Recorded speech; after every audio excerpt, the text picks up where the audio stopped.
ఉండబెట్టే కదా రాశారు. రాకుండా ఎందుకు రాస్తారండి? నా ఫోన్ అండి, నాకు తెలిసి దగ్గర సంవత్సరం బట్టి నా ఫోన్ ట్యాప్లో ఉంది పోలీస్ ఇంటెలిజెన్స్ వ్యవస్థలో. నేను 100% చెప్తున్నాను. కాదని చెప్పిన పోలీసులు స్టేట్మెంట్ ఇవ్వనండి, నేను దానికి అప్పుడు చెప్తాను.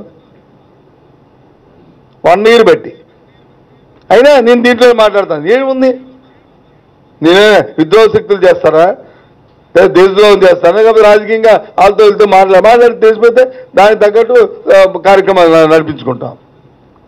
కానీ ఇటువంటి పరిస్థితుల్ని అభద్రతలో రాష్ట్రంలో ఉన్న ప్రజలు కానీ నాయకులు కానీ బతికే పరిస్థితి ఉంటే ఇంకేంటి డెమోక్రసీ? ఈ పరిస్థితులు జరిగే తెలుగుదేశం ప్రభుత్వంలోనూ చంద్రబాబు నాయుడు నాయకత్వంలో అధికారులు, పోలీసు అధికారులు కొంతమంది తొత్తుల కింద పనిచేశారు. నాకు తెలిసి చాలా రెస్పెక్ట్గా ఉన్న పరిస్థితులు నేను 10 సంవత్సరాలు మంత్రిగా చేశాను. అందుకని అది ఎంత దీనిగా ఉన్నాడో అది ఆ రకంగా వచ్చింది.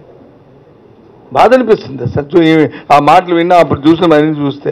చంద్రబాబు నాయుడికి పుట్టుకతో వచ్చిన విద్య ఆ రోజు వచ్చి ఊరుకున్నారు, అదిగా ఉందని ఊరుకుంటే జనం ఇప్పుడు జనం రియాక్ట్ ఏమైంది? అందుకే కదా మనం చెప్పాను, మీకు జ్ఞాపకం ఉందో లేదా, మీరు లేరు, సారీ, గుంటూరులో చెప్పా.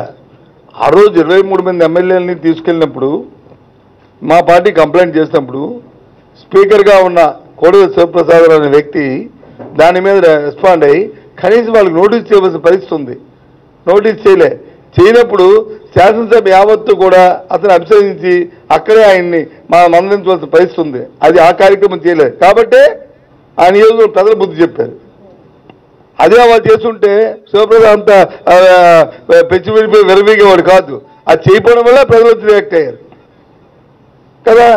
అటువంటి పరిస్థితి మళ్ళీ వస్తే ఇది రాష్ట్ర ప్రజలందరూ కూడా ఆ పరిస్థితి చేస్తారు. అది నేను చెప్పేది నా భాష తాలూకా భావ్యం అది.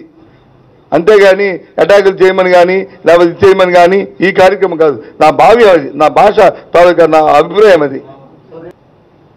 అంతేగాని రోజుకో కొట్టుబెట్టుగా రోజుకో మాయా మోసం చేసుకొని ఇంకా పాత బకాయిలు వచ్చి వసూలు చేసుకోవడానికి, ఇంకా ఇచ్చిన కమిషన్లు అగ్రిమెంట్లు వచ్చి చేసుకోవడానికి, ఏదైతే ఎలక్షన్ కమిషన్ ఆర్డర్ ఉందో ఆ ఆర్డర్ని మళ్ళీ ఇతను వచ్చి వారికి చెప్పకుండా ఆఫ్ చేసినందుకు దాని మీద కన్స్ట్రక్షన్ తీసుకుని ఇంకో సీఎస్ వేశారు.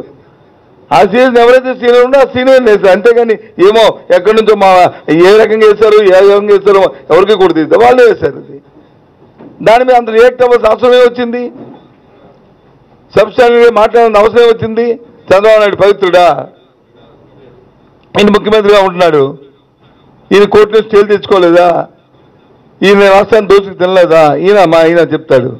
అది కరెక్ట్ కాదు. ఎదుటి వ్యక్తి మీద చులకన భావంతో ఏ భావంతో మాట్లాడడం అనేది వ్యవస్థలో అది సాంప్రదాయం కాదు.